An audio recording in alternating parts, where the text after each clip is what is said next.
Et on se retrouve toujours à Pas de l'Horizon avec un finaliste qui a dû passer par toutes les émotions, d'abord sur le terrain et ensuite sur le banc. Laurent, est-ce que tu peux nous raconter, alors on a parlé déjà de ton match que vous avez remporté en 3-7 après avoir été mené d'un break dans le troisième, et là raconte-nous comment tu as vécu sur le banc les 2 dernières rencontres de ton équipe.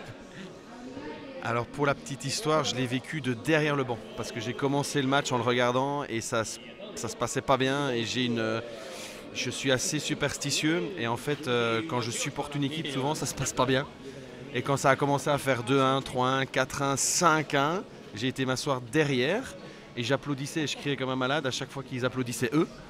Et ce qui m'a valu des fois d'applaudir pour des mauvais points. On avait quand même perdu. Mais non, je le voyais pas du tout en fait. Et dès que je m'intéressais au match, en fait, je me suis même pas levé pour la balle de match, je n'osais pas. Non.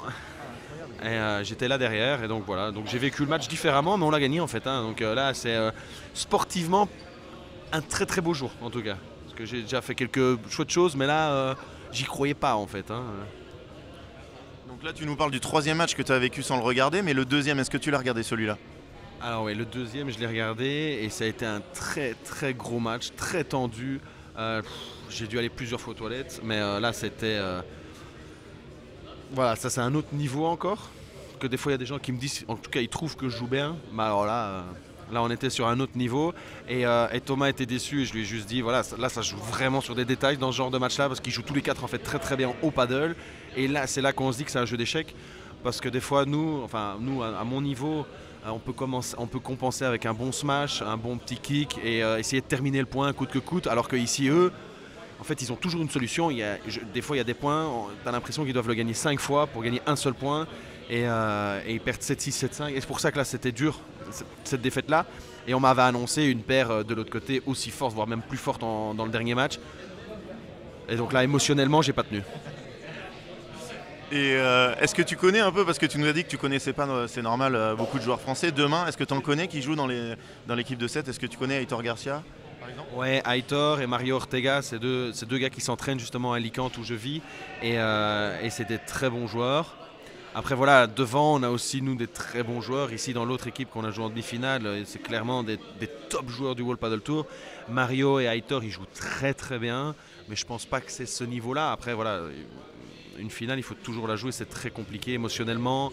On a laissé quand même pas mal d'énergie dans cette demi-finale.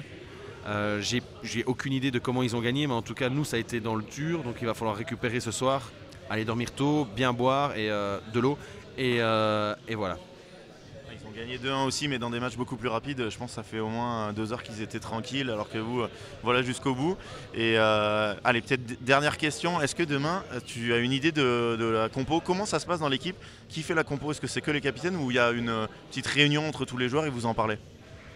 Alors jusqu'à présent, on l'a fait et jeudi soir et vendredi soir. À chaque fois, on débriefe un peu la journée, on voit un peu comment on se sent et on en parle. Évidemment, John, le capitaine, avec Bart, ils ont leur idée. Et après, les joueurs, si moi ce soir j'arrive et je leur dis je me sens super bien, ou justement il y en a un qui dit bah écoute, moi là je suis éclaté, on voit un peu des solutions. C'est sûr qu'il y a des joueurs derrière comme Derek, Cyril qui sont prêts, mais en tout cas voilà, on va tout faire pour avoir la meilleure équipe et on verra un peu comment on se sent ce soir. En tout cas, merci beaucoup. Bah, déjà pour ton sourire, tu l'as toujours avec nous. Bon, en même temps, pour l'instant, on t'a pas eu en tant que perdant. Donc c'est normal, mais même sur le terrain et tout, bon état d'esprit. Et je trouve que ça a été vraiment entre les deux équipes. Il y a eu voilà, quelques moments un peu chauds, c'est normal. Mais les équipes se sont respectées, les matchs se sont très bien passés, très peu de moments litigieux. Et vraiment, ça c'était top à suivre. En tout cas, on te suivra demain. Il y aura donc un Belge, en plus de pas mal d'Espagnols et quelques Français en finale des Interclubs 2024. Merci à toi et à demain. À demain.